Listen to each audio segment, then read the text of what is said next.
সকাল বন্ধুরা, সকালবেলায় জামা জামা পরে সেজে গুজে রেডি হয়ে গেছি। আসলে এক সপ্তাহ আগেই ঠিক করেছিলাম হঠাৎ পুরীতে যাব, যেহেতু এবার আমার মেয়ের কলেজ শুরু হবে মোটামুটি সেপ্টেম্বর থেকে। সেই কারণেই ভাবলাম ও কলেজে যাওয়ার আগে ছোট্ট একটা ফ্যামিলি ট্যুর প্ল্যান করা নেওয়া যেতেই পারে। আর পুরীর থেকে ভালো জায়গা আমার মনে হয় এই মুহূর্তে আর কিছুই নেই। সেই কারণেই ট্রেনের টিকিট তো পাওয়া যায়নি, যার ফলে গাড়ি আমাদের ভরসা ছিল। বৃষ্টি মাথায় করে তিনজনে মিলে বেরিয়ে পড়লাম পুরীর উদ্দেশ্যে। ভিডিওটা যদি ভালো লেগে থাকে অবশ্যই আমার চ্যানেলটা সাবস্ক্রাইব করে আমার পাশে থাকার জন্য সকল বন্ধুদের কাছে অনুরোধ জানালাম। আর এই ভিডিওর মাধ্যমে আজকে আমি দেখাবো আমরা কোন হোটেলে ছিলাম, আর হোটেলের রুম রিভিউটাও অবশ্যই দেবো, কীরকম জায়গায় ছিলাম, যাতে ইন ফিউচার যদি কেউ যেতে চান পুরীতে তাহলে এই হোটেলে অবশ্যই থাকতে পারেন। তাহলে সাথে থাকুন আর দেখুন কতটা বৃষ্টি হচ্ছে।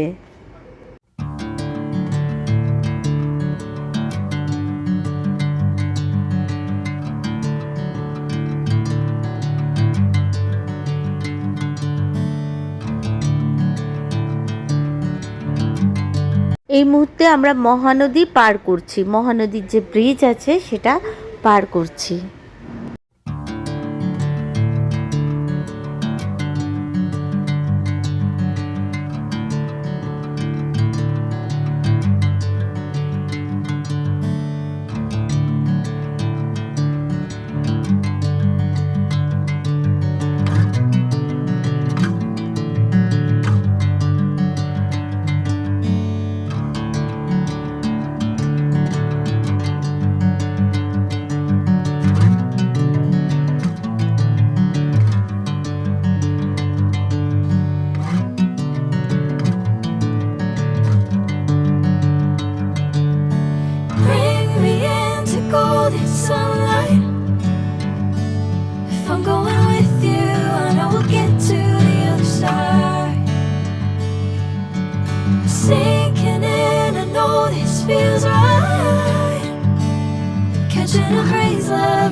Golden sunlight.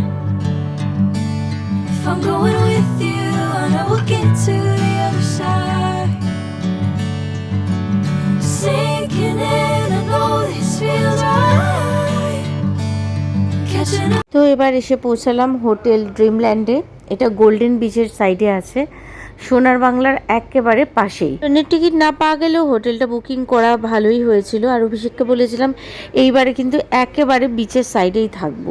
বেশি দিন হাতে নেই, মাত্র 2 দিনের ছুটি নিয়ে এসেছি, সেই কারণে সমুদ্র যেন আমি ঘরে বসে দেখতে পাই, এটাই ছিল ওর কাছে বায়না। তো যাই হোক, সেই রকমই হোটেলও বুক করেছে। এখন রিসেপশন এরিয়ায় আমরা দাঁড়িয়ে আছি, আর চলে এলো ওয়েলকাম ড্রিঙ্কস খেয়ে চলে গেলাম রুমের উদ্দেশ্যে। এবার আপনাদের দেখাবো আমরা 4th ফ্লোরে ছিলাম, আর আমার রুম নাম্বারটা ছিল 501। কারণ এর আগেও যখন আমি অনেক রুম রিভিউ দিয়েছি হোটেলের, অনেকেই জানতে চান যে কত নম্বর রুমে আমরা ছিলাম, সেই কারণেই রুম নাম্বারটা আমি বলে দিলাম। লবিটা বেশ সুন্দরই ছিল, একদম আলো দিয়ে ভর্তি। তো চলুন এবার আমাদের রুমে আমরা প্রবেশ করি। আর রুমে প্রবেশ করার পরেই যেটা হয়, ঢুকেই হচ্ছে এই যে একটা ভিউ আমি আপনাদের দিয়ে দিচ্ছি, ভীষণ সুন্দর। সব থেকে যেটা আমার ভালো লেগেছে, নিট অ্যান্ড ক্লিন, আর স্পেসটা বেশ ভালোই আছে আর খুব সুন্দর। প্রথমেই দেখাই বাথরুম এরিয়াটা, একদম নিট অ্যান্ড ক্লিন। বিশেষ করে আধুনিক বাথরুম ব্যবস্থায় যে সমস্ত জিনিসের প্রয়োজনীয়তা আছে সবই জিনিস কিন্তু একেবারে মজুদ ছিল। বেসিন এরিয়াটাও বেশ সুন্দর, আর খুব সুন্দর এখানে একটা মিররও দেওয়া আছে। চার্জিং পয়েন্ট আছে। এছাড়াও বাথরুমে যে সমস্ত ব্যবস্থা, গিজার, হ্যাঙ্গার, কমোটের সিস্টেম, এছাড়া শাওয়ারের সিস্টেম সব কিছুই আছে। আর ওরা মোটামুটি ব্রাশ, টুথপেস্ট আর সাবান, হ্যান্ড ওয়াশ সব কিছুই কিন্তু ব্যবস্থা করা আছে। আর বাথরুমটা যেটা বলার সেটা হলো একেবারে নিট অ্যান্ড ক্লিন। এরপর রুমে এলাম। রুমে এসে একটা বড় খাট রয়েছে, আর তার উল্টো দিকে একটা বড় সাইজের মিরর রয়েছে।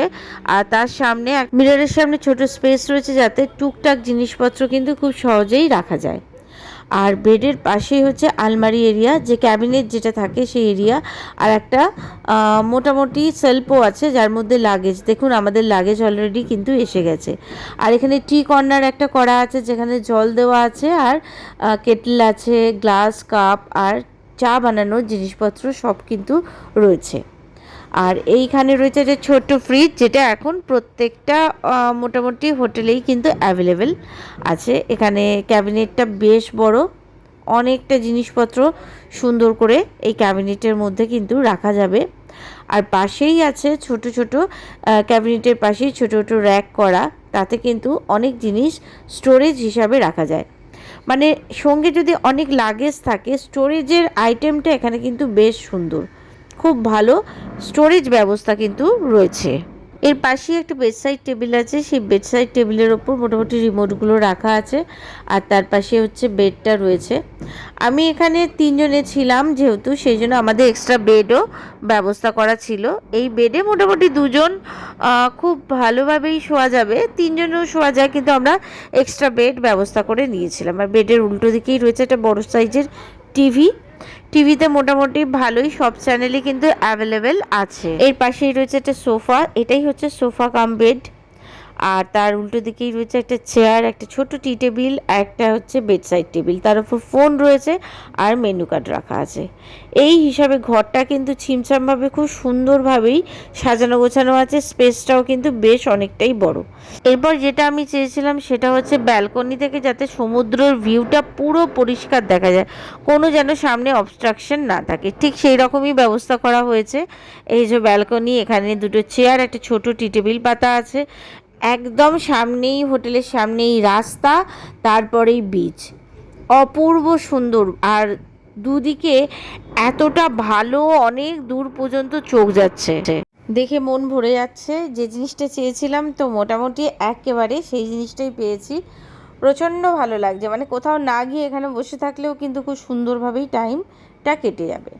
তো যাই হোক, এই হোটেলের ট্যারিফ কি, কত কিছু, ইচ অ্যান্ড এভরিথিং সব কিছুই কিন্তু ভিডিওতে আমি দিয়ে দিচ্ছি আপনাদের সুবিধার জন্য। তাহলে আজকের ভিডিও এইটুকুনি, আমার সাথে থাকুন লাস্ট পর্যন্ত। আবার আরও অন্যরকম ভিডিও নিয়ে আমি আপনাদের বন্ধু পিয়ালি ঠিক এসে হাজির হয়ে যাব আপনাদের সকলের সামনে। সকলে ভালো থাকবেন, সুস্থ থাকবেন, সাবধানে থাকবেন।